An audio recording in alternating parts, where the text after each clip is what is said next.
তৃণমূল সরকারের আমলে শিক্ষার বেহাল পরিস্থিতি হয়েছিল। সেই পরিস্থিতি থেকে ঘুরে দাঁড়াতে বদ্ধপরিকর বর্তমান বিজেপির সরকার। এই কর্মসূচির আমাদের উদ্দেশ্য এটাই ছিল যে ৩ বছর ধরে বিগত সরকারের ভুল নীতি, অহংকার, দাম্ভিকতা এবং শিক্ষা ব্যবস্থা তথা শিক্ষা মন্দিরগুলোকে অবহেলার কারণে আপনারা বঞ্চিত হয়েছেন। যে কথা মাননীয় মুখ্য সচিব বলেছেন, ১০০% কম্পোজিট গ্র্যান্টের ৬০% ভারত সরকার দেয়, ৪০% রাজ্য সরকার দেয়। কোনো কারণ ছিল না এই ৩ বছর অধিক সময়, এটা ৪র্থ বছরে আমরা প্রদান করছি, এর কোনো কারণ ছিল না।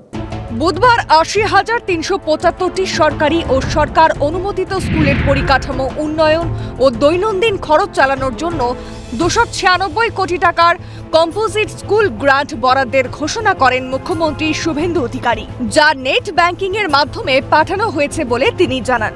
রাজ্য সরকারের এই উদ্যোগ পশ্চিমবঙ্গের স্কুল পরিকাঠামো উন্নয়নে ও শিক্ষার পরিবেশ আরও উন্নত করতে সাহায্য করবে।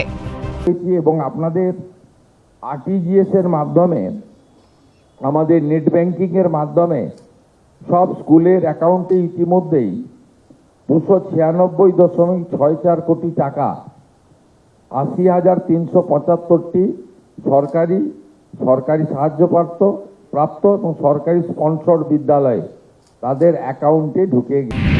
বিগত তৃণমূল সরকার ২০২৫ সালের ৬ মে উচ্চ মাধ্যমিকের ফল প্রকাশ হওয়ার পরে ওবিসি সংক্রান্ত জটের কারণে স্নাতক স্তরে ভর্তি বন্ধ রেখেছিল।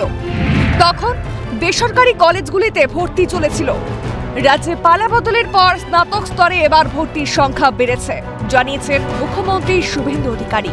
এবারে উচ্চ মাধ্যমিকের ফল প্রকাশের সাথে সাথে অনলাইনে অ্যাডমিশন চালু করা, ত্রুটিমুক্ত অ্যাডমিশন করা এবং আমাদের মেধার ভিত্তিতে অ্যাডমিশন করানো। এর ফলস্বরূপ পশ্চিমবঙ্গে গত কয়েক বছরের তুলনায় এবারে প্রথম বর্ষে উচ্চ মাধ্যমিকের পরে ভর্তির সংখ্যা বেড়েছে। শিক্ষার মানোন্নয়ন করা হবে, গ্রামীণ বিদ্যালয়গুলির বিশেষ করে উন্নতি করা হবে। প্রতিটি সরকারি স্কুলে তৈরি হতে চলেছে স্মার্ট ক্লাসরুম। শিক্ষক নিয়োগ থেকে শুরু করে কোনো নিয়োগের ক্ষেত্রে কোনো রাজনৈতিক ব্যক্তি যুক্ত থাকবে না। আগামী দিনে নিয়োগের ক্ষেত্রে আর কোনো সমস্যা হবে না বলে জানান মুখ্যমন্ত্রী শুভেন্দু অধিকারী। ফল থেকেও আমরা শিক্ষক, অধ্যাপক সহ কোনো নিয়োগের ক্ষেত্রে কোনো রাজনৈতিক ব্যক্তি থাকবেন না। ইতিমধ্যে স্কুল সার্ভিস কমিশনে চেয়ারম্যান হিসেবে চিফ সেক্রেটারি পদমর্যাদার আধিকারিক দুষ্যন্ত নারিয়ালাকে আমরা চেয়ারম্যান নিযুক্ত করেছি এবং মহামান্য সুপ্রিম কোর্টের নির্দেশ মেনে আমরা নিয়োগ প্রক্রিয়া, যেটা একটু আগে দীপকবাবু বলেছেন, আমরা সেটা সম্পূর্ণ করব। ৬,০০০-এর ইন্টারভিউ বাকি ছিল, সেটাও হয়ে যাবে। এবং এক্ষেত্রে আপনাদের জেনে রাখা দরকার, আগে যে ওবিসির ভুল নীতি ছিল সেখান থেকেও আমরা বেরিয়ে এসেছি। আমরা বিধানসভাতে আইন করেছি এবং সুপ্রিম কোর্ট থেকেও এক্সিট নিয়েছি। তাই আগামী দিনে নিয়োগের ক্ষেত্রে কোনো সমস্যা থাকবে না। বিদ্যালয়ের ছাত্রছাত্রীদের জন্য আলাদা শৌচালয় নির্মাণ করা হবে বলে জানান মুখ্যমন্ত্রী।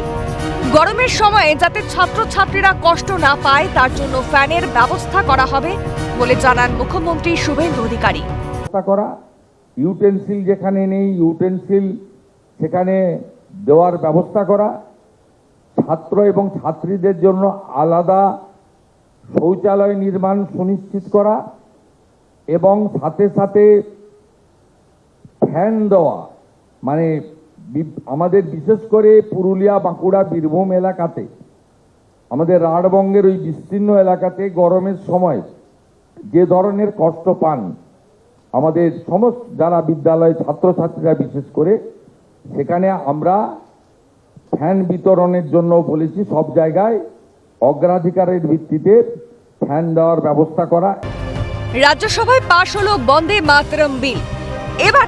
এবার থেকে জাতীয় সঙ্গীতের মর্যাদা পাবে বন্দে মাতরম। রাজ্যের বিদ্যালয়গুলিতে ইতিমধ্যেই প্রার্থনায় বন্দে মাতরম গাওয়া হয় বলে জানান মুখ্যমন্ত্রী শুভেন্দু অধিকারী। বন্দে মাতরমের সার্ধশতবর্ষে পূর্ণাঙ্গ বন্দে মাতরম প্রার্থনাতে আপনারা সবাই গ্রহণ করেছেন। এটি একটি আমাদের গর্বের, আমাদের ঐতিহ্যের, এবং এর ফলে আমরা পশ্চিমবঙ্গবাসী প্রত্যেকেই গর্ব অনুভব করেছি। কেন্দ্র রাজ্য যৌথ উদ্যোগে শিক্ষার উন্নতি করা হবে বলে প্রতিশ্রুতি মুখ্যমন্ত্রী।